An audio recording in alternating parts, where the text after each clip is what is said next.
نحمده ونصلي ونسلم على رسوله الكريم وعلى آله الطيبين وأصحابه المكرمين. أما بعد فأعوذ بالله من الشيطان الرجيم. بسم الله الرحمن الرحيم. اللهم صل وسلم وبارك على سيدنا مولانا محمد عبدك ورسولك ونبيك وحبيبك الأمي وعلى آله وأصحابه وبارك وسلم. آج کے اس بزم کے منتظمین میڈکس انٹرنیشنل کے عمائدین ڈاکٹر وجیح رضوی صاحب، ڈاکٹر ہما نقوی، ڈاکٹر ملازم حسین بخاری، ڈاکٹر عارف نقوی، ڈاکٹر دلبر سعید، ڈاکٹر علی رضا کاظمی، اور یہاں پہ جتنے بھی ڈاکٹر اور میرے طرح بیمار بیٹھے ہیں سب کو السلام علیکم ورحمۃ اللہ وبرکاتہ. آج کی میڈکس انٹرنیشنل کا اس نشست سے کم از کم اسلام آباد کی سیاسی کثافت میں میرے لیے ایک تازہ ہوا کا ایک جھونکا تھا جس سے ہماری فکر کی، ذہن کی اور روح کی بالیدگی اور نشوونما ہو گئی. اور میرے خیال میں اس طرح کے فکری اور علمی نشستوں کا سلسلہ جاری رہنا بہت ضروری ہے. میں کہیں ایک تقریب میں تھا تو ادھر اس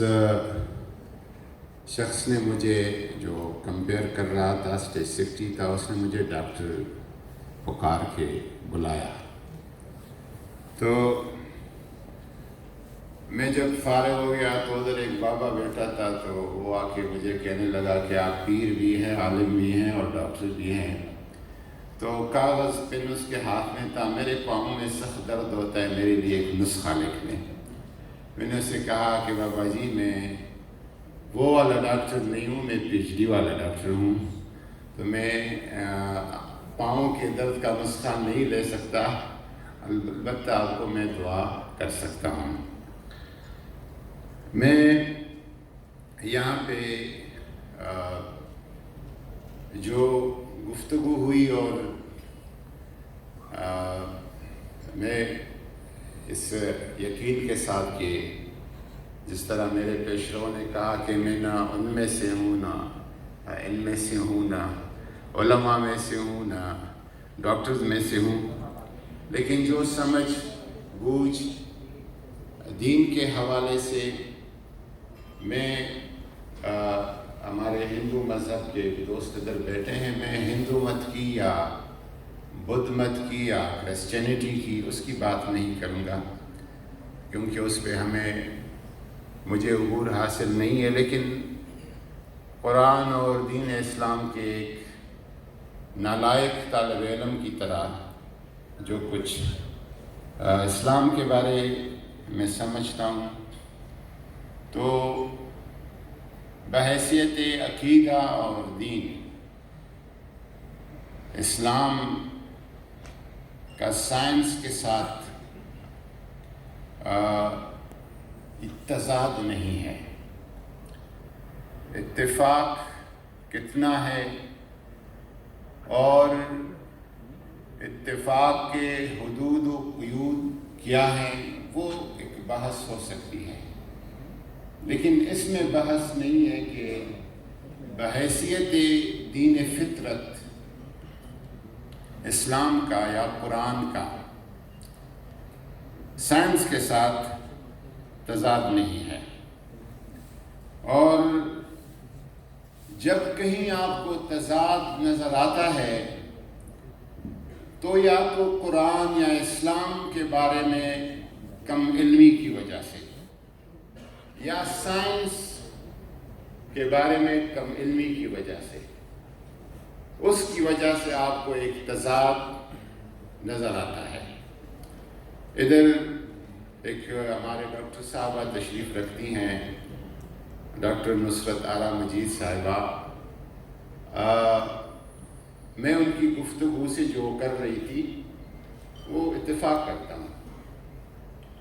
اس حد تک کہ جہاں تک آپ کو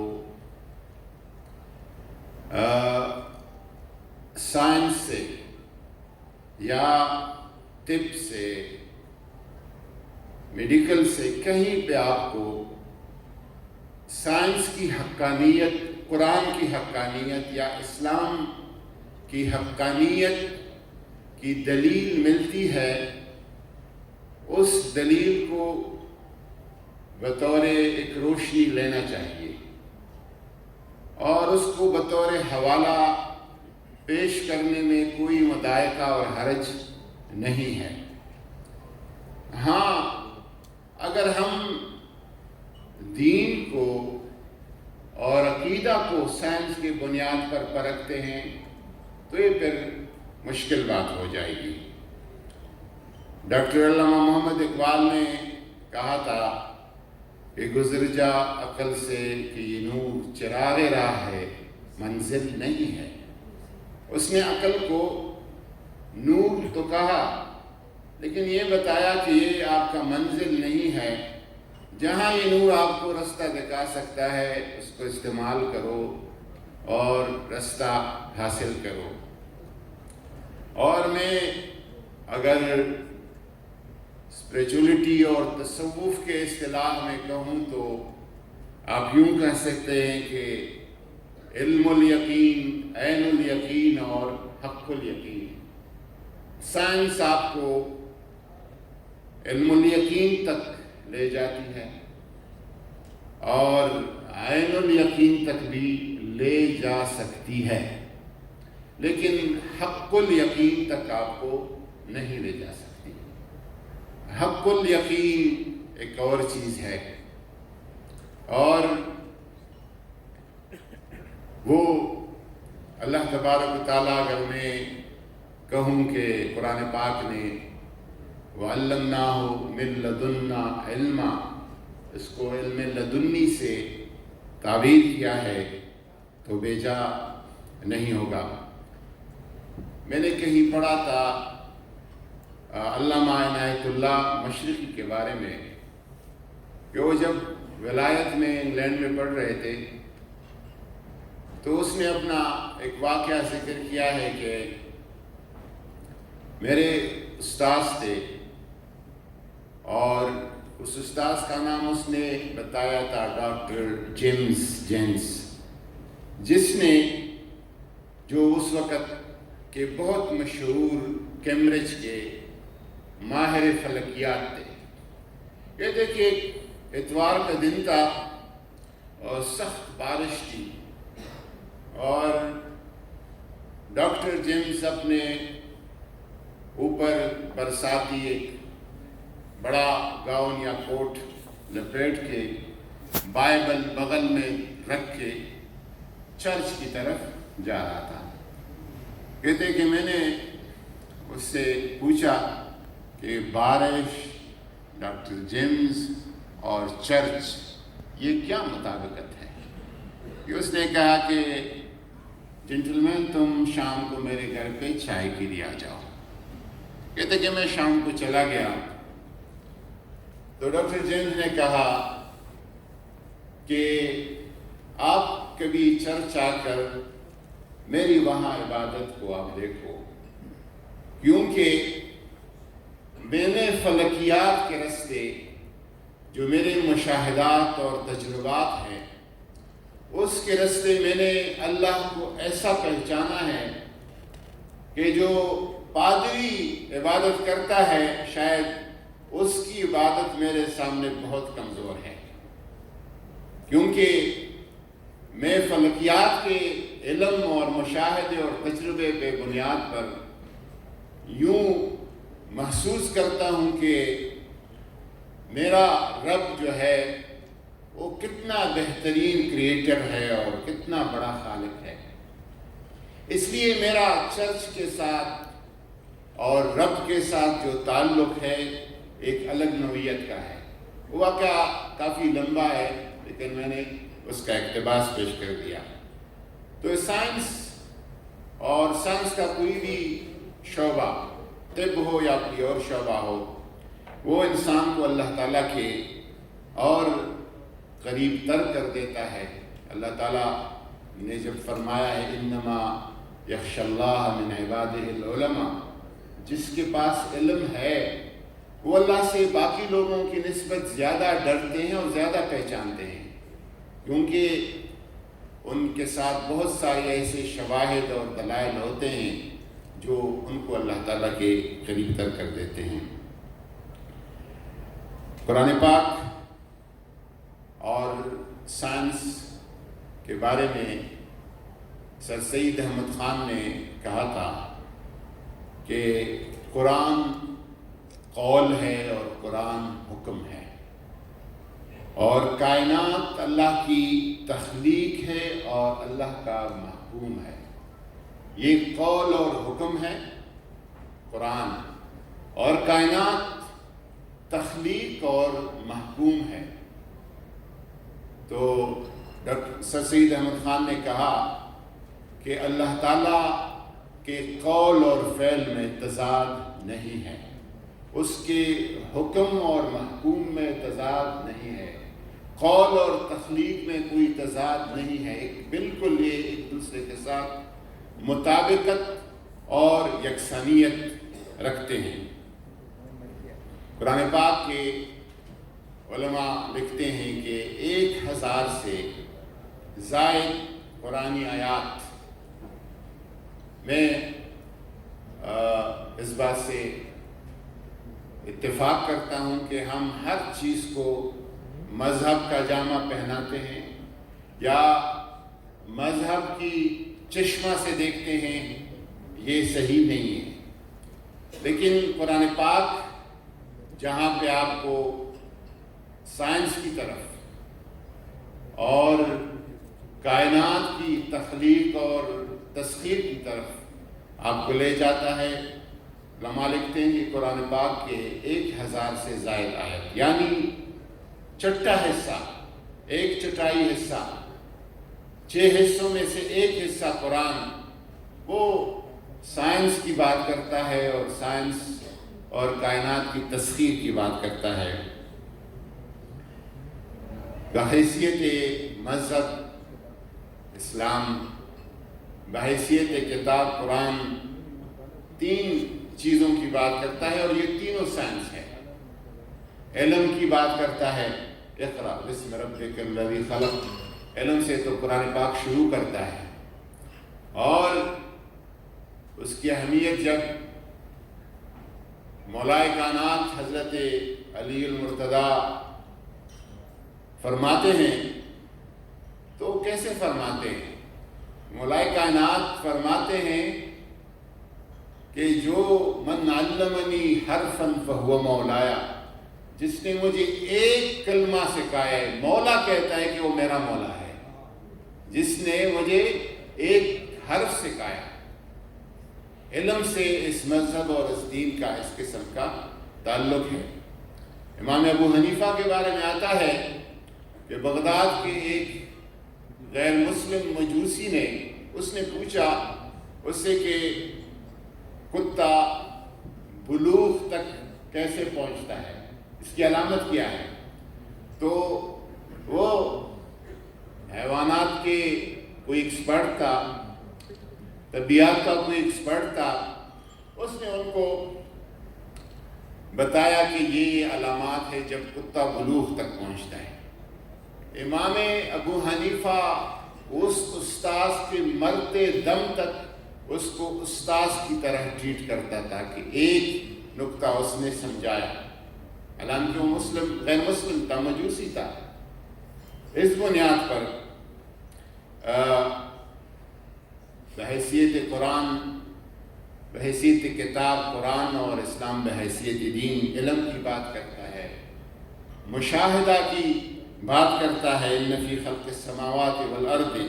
واختلاف اللیل والنہار لآیات لأولی الالباب، مشاہدہ کی دعوت دیتا ہے، تجربہ کی دعوت دیتا ہے، اور پھر تسخیر کی بات کرتا ہے، وَسَخَّرَ لَكُم مَّا فِي السَّمَاوَاتِ وَالْأَرْضِ جَمِيعًا، کائنات عظمہ آسمان و زمین میں جو کچھ ہے اللہ تبارک و تعالیٰ اس کی تسخیر کی طرف آپ کو لے جاتا ہے۔ لیکن جب آپ تسخیر کرتے ہیں تو پھر رب کا حکم یہ ہے کہ سبحان الذی سخر لنا ھذا،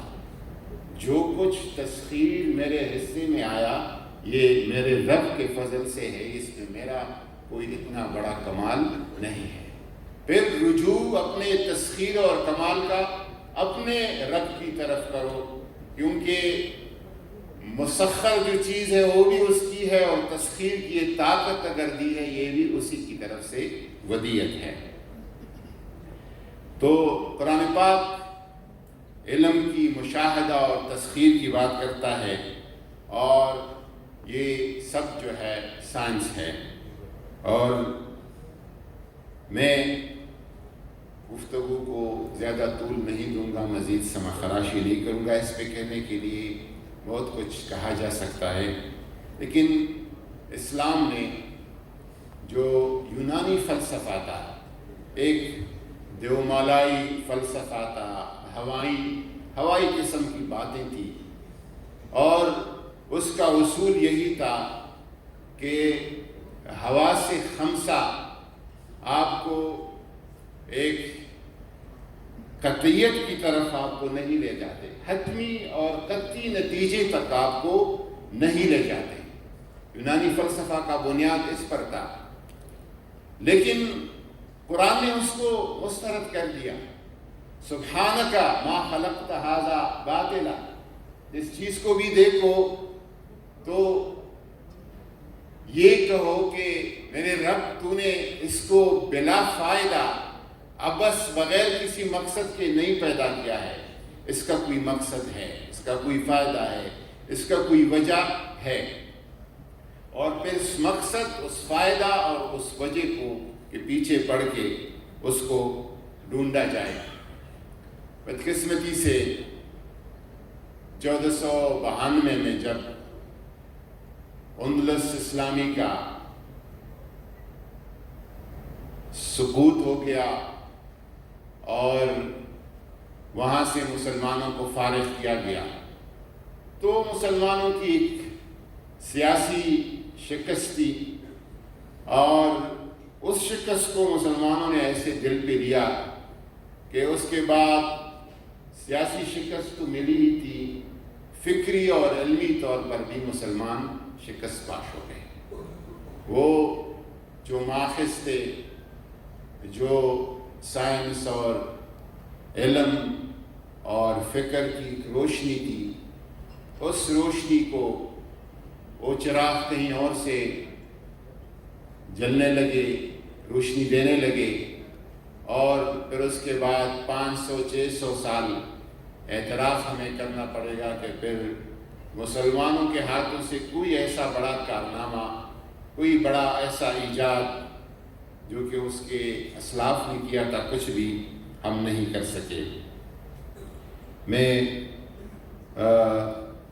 آخر میں ایک دفعہ پھر ایک ہمیں علم دوست معاشرے کی اور علم کو اہمیت، عالم کو اہمیت اور اس کی پذیرائی کی ضرورت ہے، جو کہ امہ میں، صرف پاکستان کی میں بات نہیں کرتا، میں امہ کی بات کرتا ہوں، امت مسلمہ میں بحیثیت مجموعی جو ہے یہ مفقود ہے۔ میں آج کے اس بزم میں مجھے حکم دینے کے لیے ہمارے ایک مہربان ہے، دوست ہیں، علامہ امین شہیدی صاحب، مجھے اس نے حکم دیا تھا کہ آپ حاضر ہو جائیں، تو غائبانہ میں اس کا بھی شکریہ ادا کرتا ہوں۔ وما علینا الا البلاغ۔